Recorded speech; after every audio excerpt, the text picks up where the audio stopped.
नमस्कार ओडिया एसटेक आउ गोटे भिडियो आपण मानक स्वागत। तो प्रथमतः आज जेहेतु प्रभु श्रीराम को प्राण प्रतिष्ठा हम तो से समस्त को बहुत बहुत अभिनंदन एवं समस्त को अनुरोध जे कमेंट सेक्शन में जय श्रीराम लिखिदेवे। तो भिडियोटी आरंभ करिया जय श्रीराम कहीं जय श्रीराम।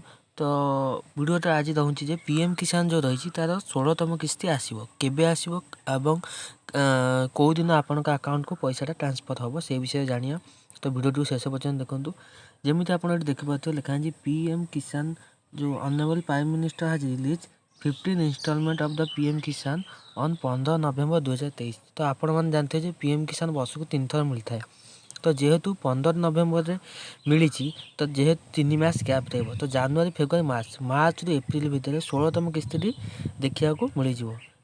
आउ गोटे इनफॉर्मेटिव न्यूज हूँ आप निजर केवाईसी को अपडेट कर दिंतु ना आपन पीएम किसान टंका आपण पाक आसो ना जमी लिखा है कि e KYC is mandatory for PM किसान रजिस्टर फार्मर्स। तो आपड़ ई केवाईसी केमी करेंगे ना यूट्यूब ई केवाईसी मारे आप निजर आधार कार्ड जोटा मोबाइल नंबर रजिस्टर थब से करेंगे और निज बैंक अकाउंट जाए ई केवाईसी कर दिखाँ ये दुईटा ई केवाईसी कर दिंतु आपण पैसा निश्चिंत आसो।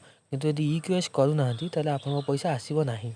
तो जेहेतु 15 नवेम्बर 2023 मिली किस्ती शेष किस्ती 15तम किस्तीटा तो मार्च रू एप्रिल भितर 16तम किस्तीटा मिल जाए। ठीक अच्छे एवं आपड़ नुआ आप जाना चाहते स्टाटस आप जानते जो नो ईयर स्टाटस लिखा है तल स्क्रॉल डाउन कर आप जानीपर और बेनिफिशियरी लिस्ट चाहूँगे से बाहर करें। ठीक अच्छे तो आप ई केवाईसीटा एड कर दिंतु एवं आप घर करेंगे जमी ई केवाईसी पर क्लिक करेंगे ये गोटे एमती किसी website open hopper OTP base e KYC यहाँ केवल आई माने आप्र। ठीक अच्छे यही वेबसाइट आप निज बैंक अकाउंट जाए ई केवाईसीटा कर दिंतु। ठीक अच्छे ये आप आधार नंबर देवे आधार नंबर दे सारा सर्च मारापर आप जो फोन नंबरटा लिंक अच्छी आधार नंबर सहित से गुटा गोटे ओटीपी जो से देकी आप कन्फर्म करेंगे। ठीक अच्छे और तापर आप बैंक जाए गोटे ई केवाईसी कर दिंतु।